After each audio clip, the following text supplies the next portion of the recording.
교독합니다. 사르디스 교회의 천사에게 써라. 하나님의 7년과 7별을 가지신 분이 이 일들을 말씀하신다. 나는 내가 한 일을 안다. 내가 살아있다고는 하나 이름뿐이고 사실 너는 죽었다. 깨어 있어라. 남아있으나 죽어가는 것들을 굳건하게 하여라. 참으로 나는 나의 하나님 앞에서 내 일이 이루어진 것을 발견하지 못하였다. 그러므로 내가 어떻게 받아들였으며 들었는가를 기억하여라. 그리고 지키고 회개하여라. 만일 내가 깨어있지 않으면 내가 도둑처럼 내게 갈 것이다. 너는 내가 어느 때에 내게 갈지 알지 못한다. 그러나 너 사르디스 안에는 자기 옷을 더럽히지 않은 몇 사람이 있어. 그들은 흰 옷을 입고 나와 함께 다닐 것이다. 참으로 그들은 그럴 만한 자격이 있다. 이기는 자는 이처럼 흰 옷을 입을 것이며 내가 그 이름을 생명책에서 지우지 않을 것이고 그의 이름을 나의 아버지 앞과 그의 천사들 앞에서 시인할 것이다. 귀 있는 자는 영이 교회들에 하는 말을 들어라. 아멘. 자, 우리가 7교회를 계속해서 나누고 있습니다. 7교회, 교회 시대마다 역사 가운데 하나님께서 보여주시는 교회의 여러 단계들, 특별히 우리가 어제 두아디라 교회에 대해서 나눌 때에 이 이세벨의 영과 연합되어져 있는 이세벨을 경계하는, 이세벨의 스피릿을 경계하는 깨어있는 성도들이 되셔야 한다. 이 메시지를 제가 어제 많이 나눴고요. 오늘은 4대 교회입니다. 4대 교회. 자, 4대 교회를 향한 메시지를 한 목소리로 이제 한 마디로 이렇게 정리를 해보면 어떤 거냐면, 살았다 하는 이름은 있으나 실상은 죽은 교회다. 살았다는 이름은 있으나 실상은 죽어 있는 교회다. 사르디스가 가지고 있는 이 이름의 뜻이 무슨 뜻이냐면은 도망쳐 나왔다 이런 뜻이에요. 도망자들, 도망쳐 나온 사람들 이런 뜻이에요. 그러니까 어디서 도망쳐 나왔냐면은 두아디라 교회, 그러니까 로마 가톨릭 교회 안에서 도망쳐 나와서 새롭게 개혁교회를 일으킨 이제 프로테스탄트 시대, 개혁교회 시대를 반영하고 있는 것이 4대 교회의 메시지입니다. 그러니까 우리가 종교개혁 그러면은 뭐 위대한 일을 한 것 같지만은 주님 보시기에 종교개혁에 가장 중요한 것이 하나 빠졌다라는 거예요. 그게 뭐가 빠졌느냐라고 보니까 2절 한번 보세요. 2절 깨어 있어라. 시작.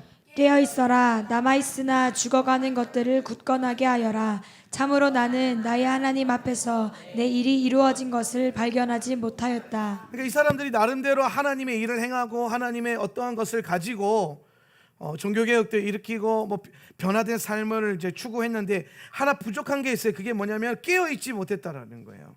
깨어있지 못한다. 그럼 이게 뭐에 대해서 지금 못 깨어있는 거냐? 4대 교회가 그 다음 구절이 그걸 보충해주고 있어요. 그러므로 내가 시작. 그러므로 내가 어떻게 받았으며 들었는가를 기억하여라. 그리고 지키고 회개하여라. 만일 네가 깨어있지 않으면 내가 도둑처럼 내게 갈 것이다. 너는 내가 어느 때에 내게 갈지 알지 못한다. 자, 이게 지금 예수님께서 제자들에게 그동안 뭐라고 항상 이제 강조하셨던 것, 주님이 이 땅에 다시 오실 때가 있는데 그 재림의 때에 오늘 그날이 도둑같이 너희에게 이를 줄 너희가 모르느냐, 늘 깨어 있으라 그랬단 말이에요. 그런데 오늘 주님이 우리에게 분명하게 약속하신 게 뭐였냐면, 다른 사람에게는 그날이 도적같이 이르겠으나 너희들에게는 그렇지 않다. 믿는 자들에게는 그날이 도적같이 임하는 것이 아니라 오늘 우리가 빛의 아들로서 어둠을 걷지 않고 빛의 아들로 걷고 낮의 아들들로 걷고 있기 때문에 분명하게 보고 그때를 명확하게 알 것이다. 그러니까 주님이 깨어있게 하신다는 거죠. 그 시간에 마주할 수 있도록. 그러니까 우리가 이 땅에서 그 삶을 살아가고 있지만은 여러분의 내면의 중심에는 항상 뭐에 대한 기대감이 있어야 되냐면, 이 땅을 살아가는 것에 대한 어떠한 소망과 기대감이 아니라 예수께서 다시 오실 것에 대한 기대감을 갖고 걸어가는 게 교회라는 거예요. 이해되십니까? 예. 교회가 각자 교회들이 많은 시즌들을 마주하면서 각자의 슬로건을 걸고 교회가 걸어가요. 뭐 부흥의 때를 말하기도 하고 뭐 영혼 구령에 대한 때를 말하기도 하고 선교에 대해서 말하기도 하고 제자 훈련에 대해서 말하기도 하고 교회가 외치는 다양한 목소리들이 있죠. 근데 그 다양한 목소리들을 가지고 살아가지만 결국은 교회 안에 중심에 깨어 있어야 되는 건 뭐냐면은 언제 예수님께서 오실 것에 대한 기대감과 예수님이 오실 것에 대한 준비됨이 필요하다는 거예요. 그게 지금 성경에서 뭐라고 얘기하고 있냐면 깨어 있느냐 안 깨어 있느냐는 거예요. 그러니까 신앙생활 잘 하고 있느냐 아니냐 이 말하는 게 아니라 예수님의 재림에 대해서 깨어 있느냐 이 말이에요. 그러니까 종교개혁했던 그 시대의 교회들이 보면은 좋은 것들을 많이 했어요. 성경을 평신도들에게 풀어놓고, 또 구원론을 명확하게 세우고 교회 안에 질서들을 잘 만들어 갔습니다. 근데 개혁교회가 가지고 있었던 가장 이제 그 안타까운 것 중에 하나가 뭐냐면은 오늘 이 마지막 때에 예수님께서 다시 오실 예수 그리스도에 대한 깨어있는 가르침을 주지는 못했다 이 말이에요. 그러니까 많은 교리들이 있었고 많은 시각이 있었고 많은 위대한 선진들이 있었으나 그들의 입에서 다시 오실 예수 그리스도에 대한 어떠함보다는 교회 그 자체에 대한, 교회를 어떻게 이루어 가실 것인가에 대한 거기에. 근데 사실 여러분, 우리가 교회론도 역시 마찬가지로 뭘 중심으로 봐야 되냐면 마지막 때와 종말론적인 관점을 기본 베이스에 깔아놓고 교회론을 이루어 가야 돼. 이게 초대교회예요. 예수님의 제자들과 그들의 제자들, 사도들과 속사도들이 교회론과 예배론을 서신서를 보면은 그 중심 배경에는 교회론을 얘기할 때도 다시 오실 예수 그리스도, 예배론에 대해서 얘기할 때도 다시 오실 예수 그리스도, 심지어 구원론에 대한 얘기도 오실 주님과 다 연결해서 이 말씀들을 가르쳤단 말이에요. 그런데 이제 종교개혁 시대쯤 오면은 예수님의 재림이 너무 오래 걸린 거죠. 너무 신랑이 더디게 오므로 이제 잠들어 버리는, 신부들이 잠들어 있는 시대를 맞이한 거예요. 오늘 그 10명의 우리 10처녀의 비유가 있죠. 10처녀의 비유. 기름을 준비한 처녀들도 있고, 지혜로운 처녀들, 기름을 준비하지 못한 미련한 처녀들도 있습니다. 그런데 우리가 분명히 볼 것은 뭐냐면 마지막 때가 되면 지혜로운 처녀들은 뭐 깨어있고 미련한 처녀들만 잠고, 이게 아니라 모두가 잠드는 때가 온다는 거예요.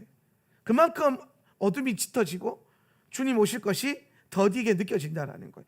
그런데 중요한 건 뭐냐면은 오늘 우리가 지혜로운 이 처녀들의 그 정체성을 잘 봐야 돼요. 이게 아가서와 연결해서 잘 봐야 되는데, 오늘 기름을 준비했다는 것은 뭐냐면 그의 영 안에 주님 오실 것에 대한 준비된 믿음이 이미 주어져 있는 거예요. 준비되어 있는 거예요. 예수님이 오실 것에 대해서 준비된 성도들이라고요. 그러니까 이 성도들은 자는데 그냥 자는 게 아니라, 다 자는 게 아니라 육신은 자고 있지만 뭐는 깨어 있는 거예요? 영은 깨어 있다라는 거예요. 영이. 그런데 오늘 오실 주님에 대한 그 가르침에 깨어 있지 않으면 영과 혼과 육이 다 무감각하게 잠들어 버리는 거예요. 그 뭐에 대해서만 깨어 있냐? 눈에 보이는 현상에 대해서만 깨어 있게 되고, 오늘 우리가 현상계, 이 땅에서의 어떠함, 이런 부분에서만 우리가 깨어 있게 되기 때문에 실상은 죽어버리는 거예요. 실상은. 오늘 4대 교회가 어떻게 가야 된다, 구원이 어떻게 가야 된다, 이런 신학이 필요하다, 카톨릭적인 어떤 잘못된 이교도적인 어떤 신학들을 막 거절하면서 많은 것들을 이루어 갔어요. 그런데 이 교회를 실상을 보면은 겉으로는 뭐 종교개혁 교회, 개혁 프로테스탄트, 위대한 이름들이 있는 것 같지만 그 내면에 실상이 들어가고 영이 잠들어 있는 거예요. 왜? 다시 오실 주님에 대한 가르침이 교회 안에 없어요. 오늘 개혁과 부흥과 회개운동, 이 모든 것의 중점에는 다시 오실 예수 그리스도에 대한 소망이 우리 안에 부어져 있어야 돼요. 그 안에서 신학이 흘러나와야 되고, 그 안에서부터 교회와 예배와 우리의 라이프 스타일이 만들어져 가야 되는 거예요. 다시 오실 주님을 기다리면서 오늘 주님 오실 날이 멀지 않았다는 것을 분명히 알고 오늘 살아가는 그 사람들의 라이프 스타일을 우리가 뭐라 그러냐면은 선두주자의 라이프 스타일이라고 그래요. 선두주자의 삶. 다르다는 거예요. 깨어있는 자들, 육신적인 게 아니라 영이 깨어있는. 오늘 4대 교회가 겉으로는 깨어있어 보여요. 많은 걸 이루었어요. 오늘 이 종교개혁 시대의 4대 교회를 보면은 참 많은 것을 이루었고 많은 업적을 남겼으나 그 영의 실상을 들어가 보니까 죽어 있더라는 거예요. 오늘날 교회도 참 안타깝지만 이런 모습들이, 제가 7교회를 하면서 이게 사실 각 시대별로 교회를 반영하고 있다고 말은 했지만 오늘 교회 안에 이런 7교회의 연약한 모습들과 부족한 모습들, 오늘 주님 앞에서 책망받는 모습들이 우리 안에 그냥 그대로 있는 것을 발견하게 되는 거죠. 아, 그때는 그랬고 지금은 아니야, 이게 아니더라고요. 오늘 우리 안에 두아디라 같은 성향들이 있고, 오늘 우리 안에 몰라요, 또 하울란 세터 처치도 주님 불꽃 같은 눈동자로 이게 봤더니 실상은 죽어 있으시 어떻게 합니까? 그러니까 우리는 항상 이 말씀에 비춰서 우리 자신에게 비춰가면서 그런 정말 겉으로는 살았다는 이름은 있으나 실상이 죽어 있지 않은 그런 교회가 되기 위해서 오늘도 이 말씀으로 우리 여러분 자신을 비추어 보면서 회개하고 변화된 삶을 살아가려고 애를 쓰시고 기도해야 될 줄 믿습니다. 오늘 우리 안에 이런 영들이 거절되어지고 온전한 주님의 영이 부어지기를 간절히 원합니다. 예수님의 재림에 대해서 깨어있지 못하다면 아무리 겉으로 화려한 모습을 갖고 있고 대단한 업적을 가지고 있는 교회라 할지라도 실상은 죽은 교회. 가장 중요한 게 죽어 있는 거예요. 그러나 여러분, 우리가 뭐 내일 배울지 오늘 배울지 모르겠지만 이 4대 교회가 지나가고 난 다음에 빌라델비아 교회가 와요. 빌라델비아 교회. 근데 빌라델비아 교회는요, 주님께 칭찬만 받은 교회예요. 이런 교회가 돼야 돼. 책망만 받은 교회도 있고요, 칭찬만 받은 교회가 있어요. 그런데 오늘 빌라델비아 교회가 칭찬을 받는데, 왜 칭찬을 받냐면은 이들이 적은 믿음으로 끝까지 인내함으로 믿음을 지켰기 때문이에요. 그러니까 큰 능력이 있고 큰 영향력이 있고 엄청난 힘이 있어서 버텨냈던 게 아니라 자기에게 주어져 있는, 우리에게 주어져 있는 이 작은 믿음으로도 예수님 오실 때까지 끝까지 그 믿음의 면류관을 지키고 있었던. 그래서 빌라델비아 교회에게 주님 뭐라고 하시면은 끝까지 이 면류관을 놓지 말아라. 손에서 면류관을 놓지 마라. 굳게 잡으라. 굳게 잡으라. 빼앗기지 말라 이 말이에요. 빼앗기지 마라.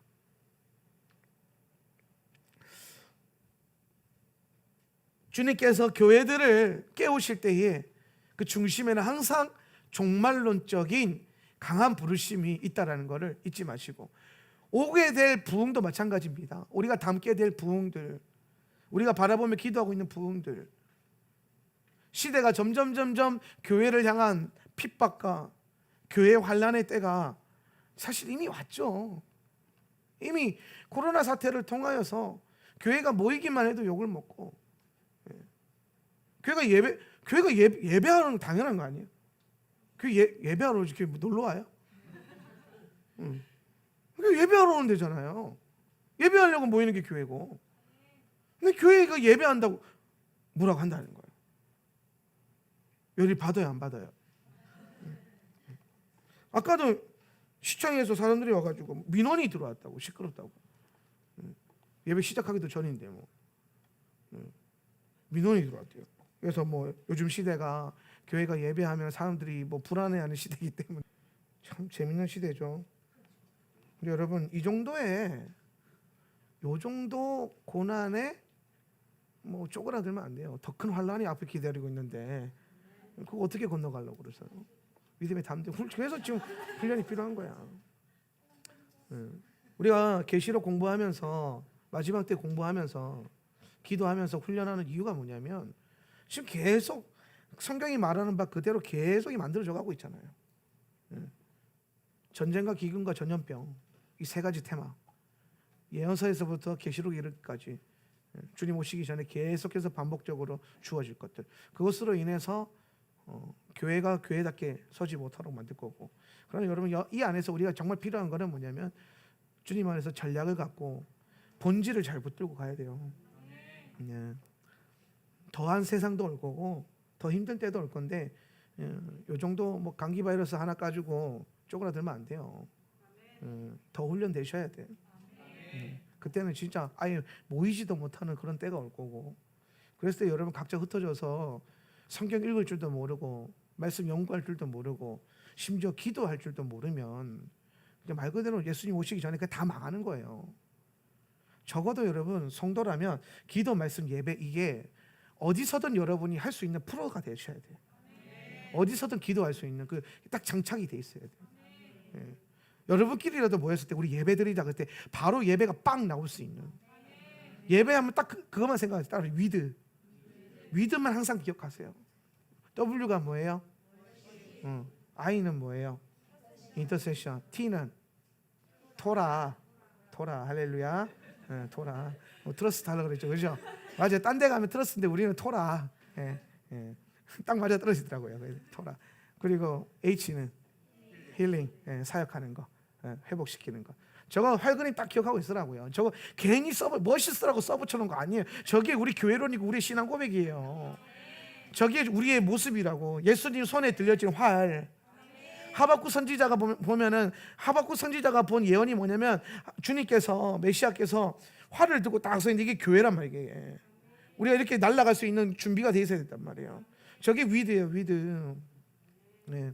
어디서든 저게 딱 나오는 거예요. 그래서 어디서든 거기서 모여서 찬양하고 서로 중보해주고 토라의 그날의 토라를 나눌 줄 알고 그 다음에 사역도 할 줄 알고, 기도 말씀 예배에 대해서 어디서든 풀어낼 수 있는 그런 탁월함들이 훈련되셔야 돼. 그 잘 준비하십시오. 자, 다시 본문 돌아와가지고 사대교회 시리즈 보면은 자, 이제 주님의 재림에 대해서 우리가 늘 깨어 있어야 되고 시대를 분별할 수 있는 눈이 필요하다라는 거예요. 주님께서 교회를 향한 가장 중요한 목적, 교회의 정체성은 신부입니다. 교회의 정체성은 신부이기 때문에 신부의 부르심이라고 하는 건 핵심이 뭐냐면 신랑이 온다 이거예요. 신랑이 오고 있기 때문에 오실 신랑에 맞이하면서 우리가 신부로 단장되어져야 된다라는 것이 신부 단장의 이제 핵심입니다. 신부 단장 어떻게 하냐? 깨어서 스스로 말씀 안에 있는 것들로 장착하는 거예요. 말씀으로 옷 입고 날마다 예수님의 보혈로 그것을 빨고, 그러면서 우리가 영과 혼과 육이 주님 앞에 거룩하고 순결하게 단장되어지는 것. 그리고 무엇보다 중요한 것, 다른 신랑 바라보지 않고 나의 신랑만을 바라보고 바알에게 엎드리지 않고, 이게 굉장히 중요한 거예요. 사대교회는 겉으로는 정말 많은 업적을 이룬 것 같지만 그 실상은 죽어있는 안타까운 교회였습니다. 우리가 이런 교회가 되지 않아야 될 것입니다. 그럼 사대교회 안에도요, 이기는 자의 기름 부음이 있어요. 이기는 자의 기름 부음이 있는데, 자, 말씀 한번 보면요,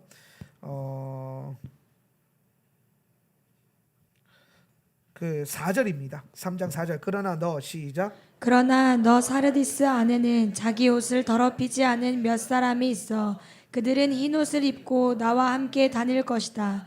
참으로 그들은 그럴 만한 자격이 있다. 자, 사대교회가 가지고 있는 이 중요한 것 중에 하나가, 제가 그랬잖아요. 어느 교회든 남겨진 자들이 있다는 거예요. 아무리 안 좋은 교회라도 거기에 남겨진 자들이 있기 때문에 주님께서는 그들을 통하여서 이기게 하신다라는 거예요. 그럼 이 사대교회 안에서 어떻게 이기는 원리가 나오냐면요, 여기서는 옷을 더럽히지 않은 남은 자들이 필요한 거예요. 옷을 더럽히지 않은. 옷을 더럽히지 않았다는 것은 뭐냐면요, 오실 주님에 대한 분명한 정체성을 갖고 있었다는 거예요. 자기 위치가, 자기 부르심이 어디에 있는지, 자기 정체성이 어디에 있는지 알고 있었다는 거예요. 여러분, 내 정체성을 제대로 아는 것이 굉장히 중요합니다. 왜냐하면 정체성이 바뀌어야 기도가 바뀌고, 기도가 바뀌어야 인생이 바뀌는 거예요. 인생을 바꿔달라고 기도하는 게 아니라 여러분이 어떤 정체성을 갖고 있는지 이거를 깨달으셔야 돼요. 오늘 사대교회 안에 남겨진 자들은 오늘 그리스도의 어린 양의 피로 그 옷을 빨아 입은 탁월한 사람들이 있어요. 계시록 3장 4절에 보니까 주님이 이런 말 했어요. 흰 옷을 입고 나와 함께 다닐 것이다. 근데 그 뒤에 참 멋있는 말이 있어요. 뭐냐면 참으로 그들은 그럴 만한 자격이 있다. 여러분, 그런 주님 앞에 이런 말을 듣고 싶지 않습니까?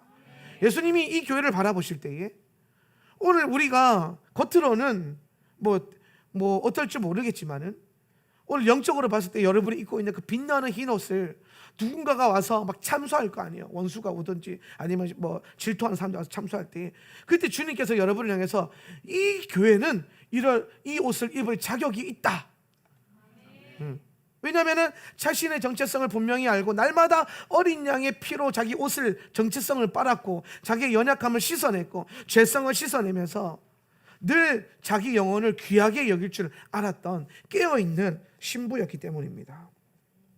오늘 남은 자들을 주님께서 인정하심을 볼 때 이들이 흰옷을 유지하면서 순결과 거룩으로 단장하는 삶이 결코 쉽지 않았다. 그러니까 이 말은 뭐냐면 오늘 이들이 그럴 만한 자격이 있다라고 한 건 뭐냐면 이들이 그냥 단순히 빨아입은 게 아니라 많은 회방과 많은 어려움을 뚫고 나와서 그것을 유지했다라는 거예요. 이런 거죠. 여러분 딱 보면 사대교회가 약간 이런 느낌이잖아요. 겉으로 보여지는 것에는 막 열정적인데 영적인 것에 대한 사모함이 없고 그 내면의 어떤 거룩함과 존귀함을 만들어가는 데는 관심이 없다라는 거예요. 영혼에 대한 관심이 별로 없는 거예요. 근데 그 가운데서 신부의 영을 주장하고 주님 오실 것에 대한 얘기를 하는 성도들이 거기 안에도 그 시대에도 있었다라는 거예요. 그런데 인정을 받아요, 못 받아요? 못 받는, 오히려 도리어 공격을 받는 거예요. 예. 도리어 공격받지 않습니까? 예. 깨어있는 교회들을 가장 많이 공격하는 게 여러분 누구예요? 세상 사람들입니까? 아니에요. 기도 많이 하는 교회 누가 뭐라고 해요? 세상 사람들이요? 아니에요. 다른 기도 안 하는 교회가 뭐라고 하는 거예요. 예. 성경 많이 보는 교회를 누가 뭐라고 합니까? 성경 안 보는 교회들이 뭐라고 하는 거예요. 이해되십니까? 신부의 영을 가지고 있는 교회들 누가 핍박합니까? 신부의 영이 없는 교회가 핍박하는 거예요. 예. 제가 그 얘기 있잖아요. 제가 어느 날 뉴스가 신문을 봤는데, 이제 그때 종교신문, 교회신문이었는데, 아이합이 한창 뜨거울 때, 막 뜨거운 감자, 이제 막 아이합이 우리나라에 막 소개되고 막 그럴 때에 어떤 신학자들이 이제 아이합에 대해서 이제 평가한 게 있는데, 아이합의 이단성에 대해서 평가한 게 있는 거예요. 어떤 사람이, 어떤 신학교 교수가 아이합의 이단성에 대해서 딱 얘기를 하는 거예요.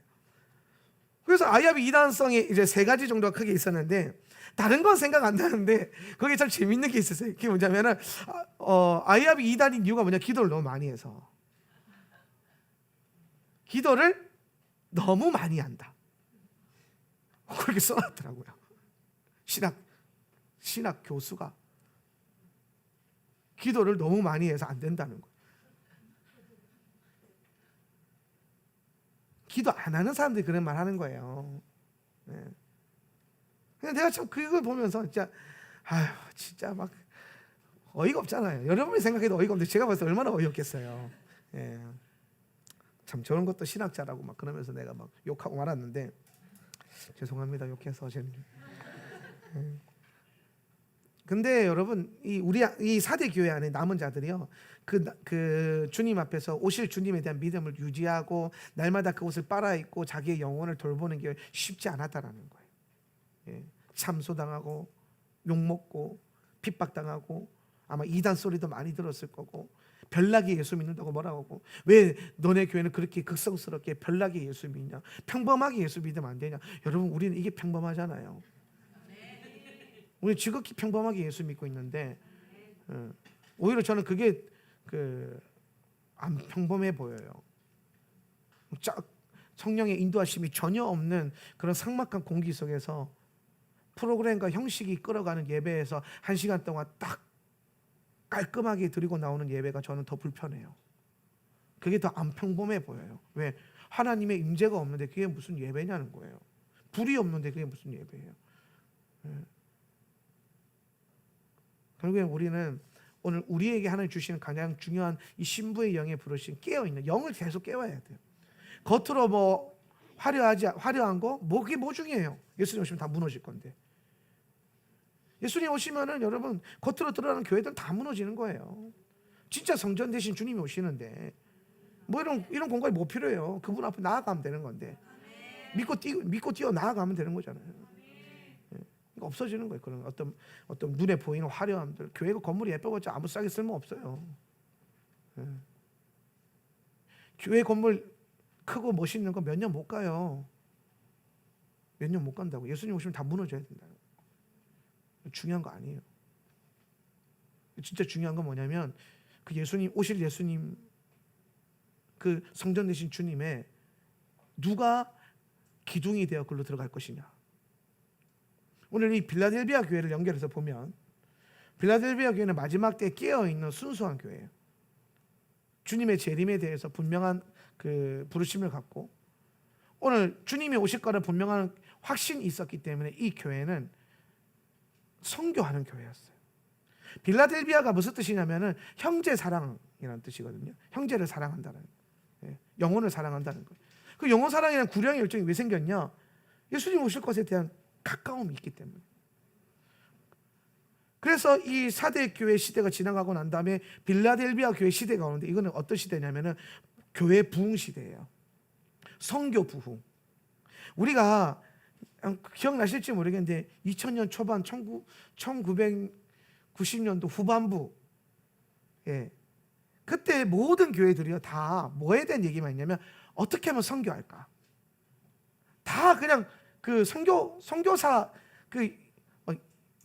막 몇만 선교사 배출 막 이러면서 막 선교사님들이 엄청나게 나가서 선교했고, 믿음 좋은 분들은 다 선교사 헌신하고, 막 그런 선교의 붐이 일어날 때가 있어요.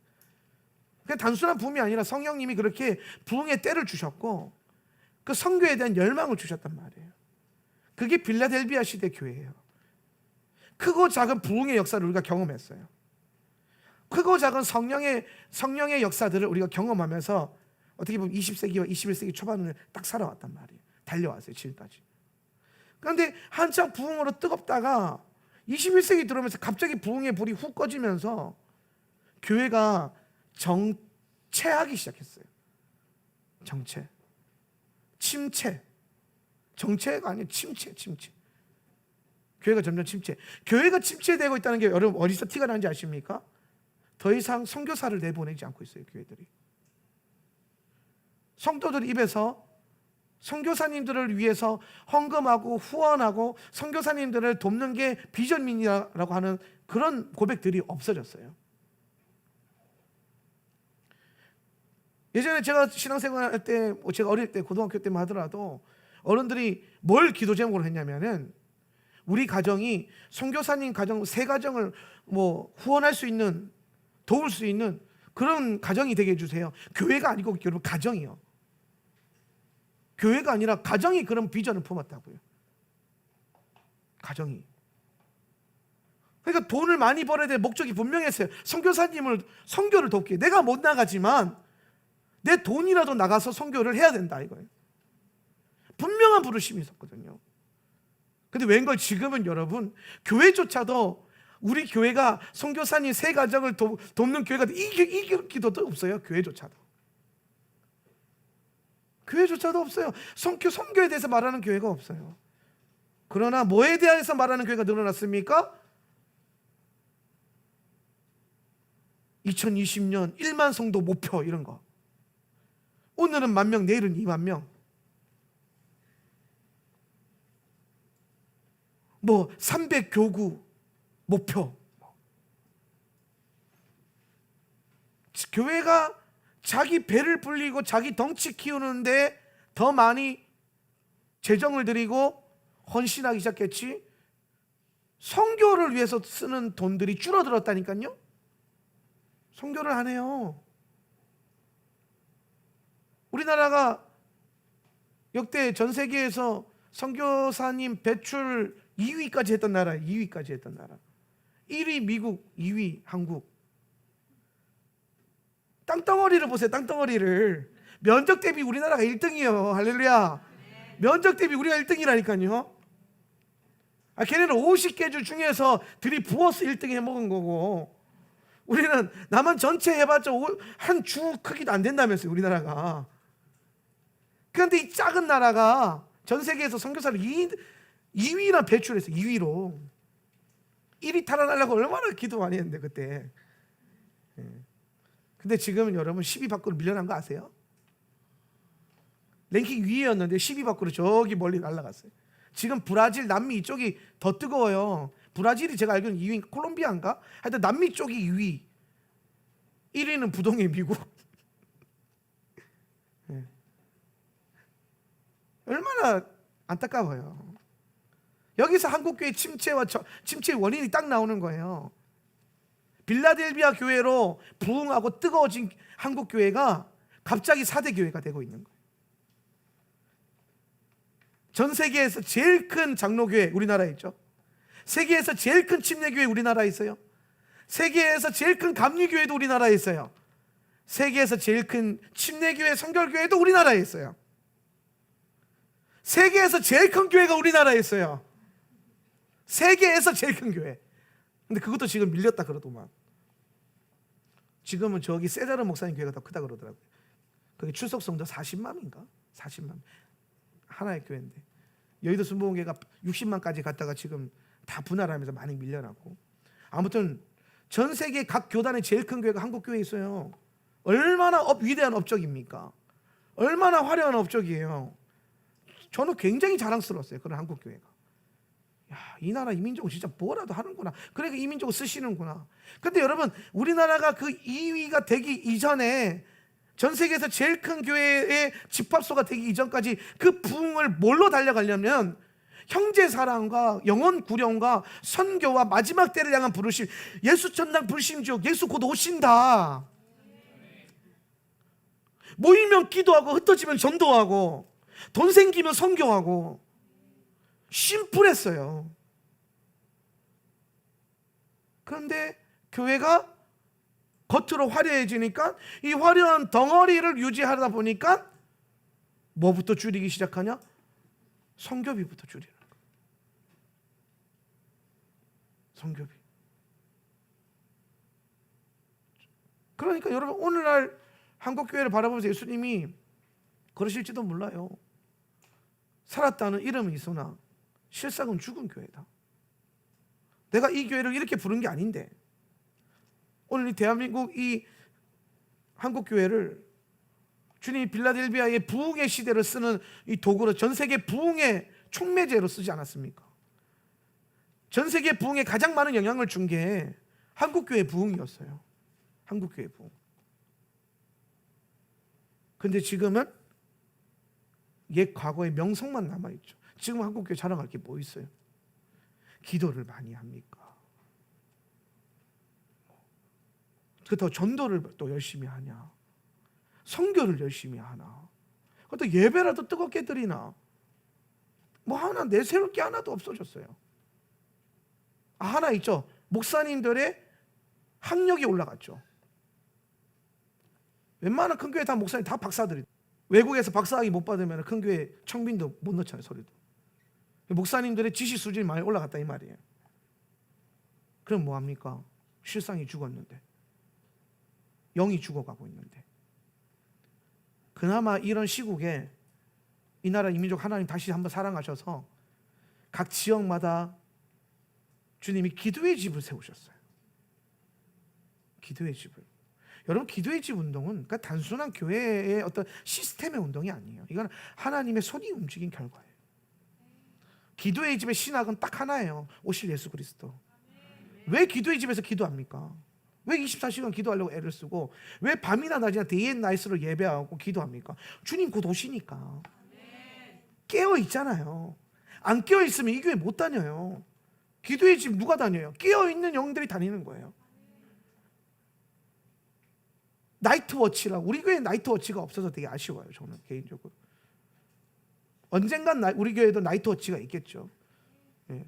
근데 여러분, 이 나이트워치들 보세요. 제가 이번 가을에도 나이트워치들 강의하러 가는데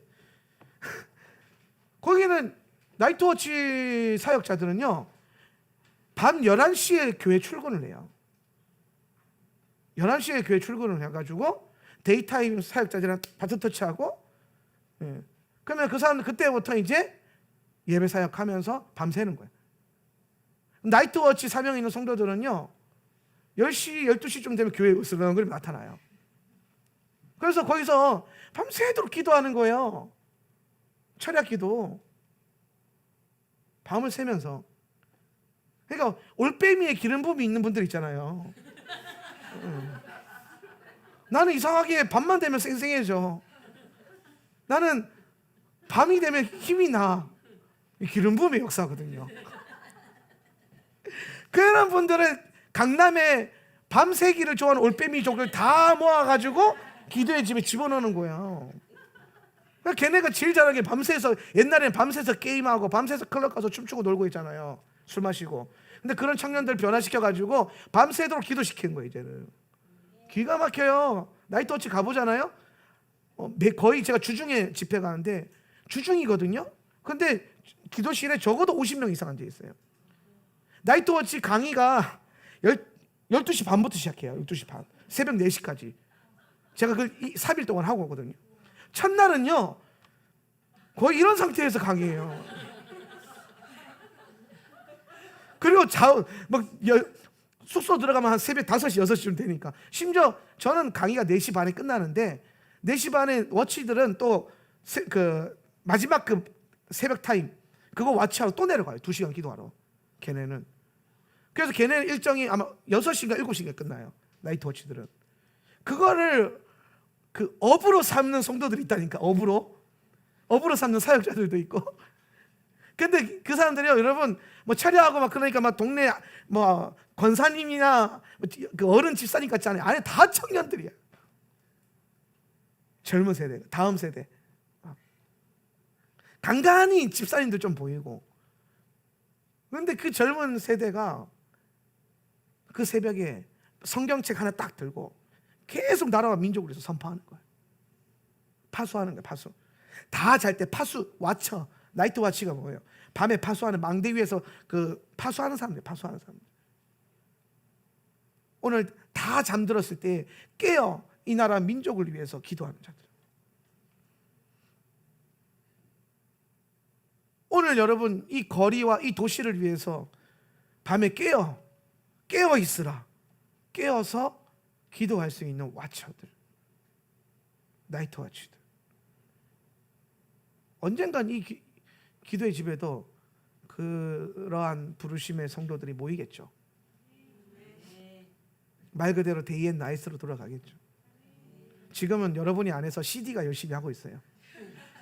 그래서 우리는 하프 앤 볼 아니고 CD 앤 볼이라고. CD와 기도가 동시에 같이 올라가는. 우리 대신 줄리 투르가 계속 예배해주고 있으니까. 그런데 참 그런 영적인 의미도 깨어 있다라는 게, 그러니까 여러분 이런 말도 안 되는 그 젊은이들이 또 얼마나 잘났겠어요. 강남에 사는 애들인데, 서울 사는 애들인데, 다 잘난 애들, 막 유학파들. 근데 예수님께 미쳐가지고 오실 예수님한테 완전 꽂혀가지고 예수님밖에 안 보이는 거예요. 그러니까 거기서 기도하고 예배하면서 거룩한 시간을 허비하는 거예요. 고귀한 시간 낭비, 예배 계속 하는 거예요. 뭐 하나 바라는 거 없이 주님 오시면 되니까. 예수님 오시면은 뭐 좋은 직장, 뭐 돈 많이 벌어서 내 집 갖고 그 다 필요 없어요. 예수님만 오시면 다 일단은 끝나잖아요. 그거 하나 붙들고 헌신하는 그런 기도의 집의 사람들. 이게 빌라델비아 교회죠. 이게 마지막 때 신부의 영으로 깨어있는 교회들이죠. 거기에 연합하는.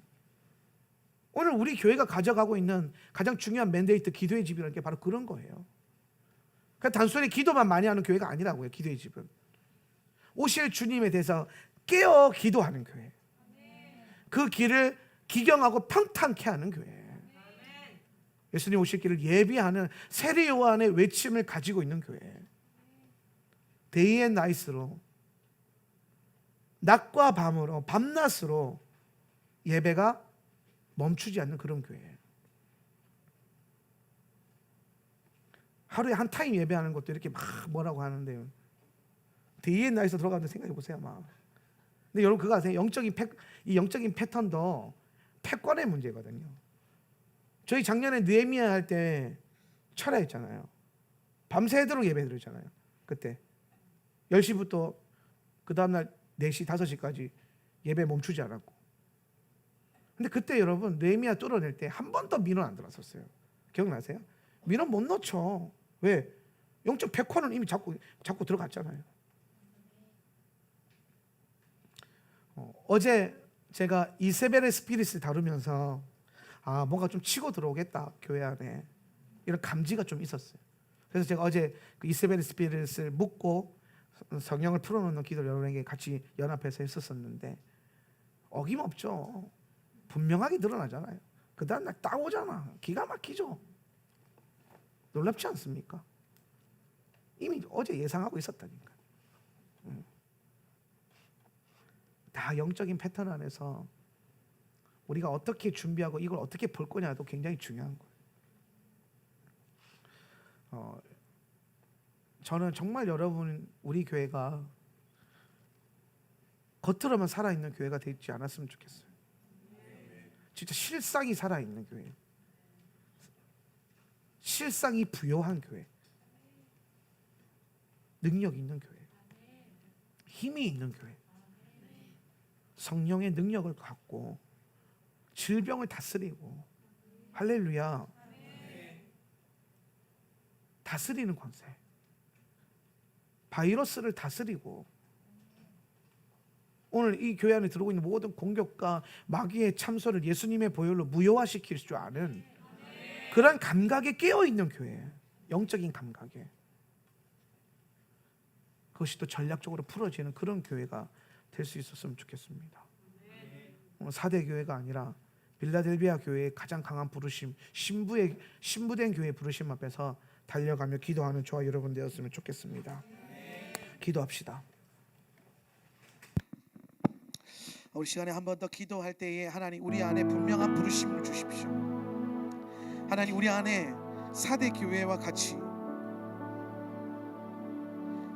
겉으로는 살아있으나 속으로는 죽어있는 그런 교회가 아니라 이름만 살아있는 것이 아니라 실상이 살아있는 교회가 되게 하십시오. 오늘 우리의 삶이, 우리의 믿음이 오늘 우리의 입술의 고백을 넘어서서 믿음의 선포로 나아가게 하시고, 오늘 우리의 예배를 통하여서 하나님의 나라를 끌어당기며 원수의 나라를 물러가게 하는 교회가 되게 하시고, 오늘 이 땅에 영적인 패권을 주며 예수의 이름으로 다스리고 예수의 이름으로 통치하는 교회가 될 수 있도록 성령님 역사하여 주시옵소서. 다 같이 한번 기도하겠습니다. 주여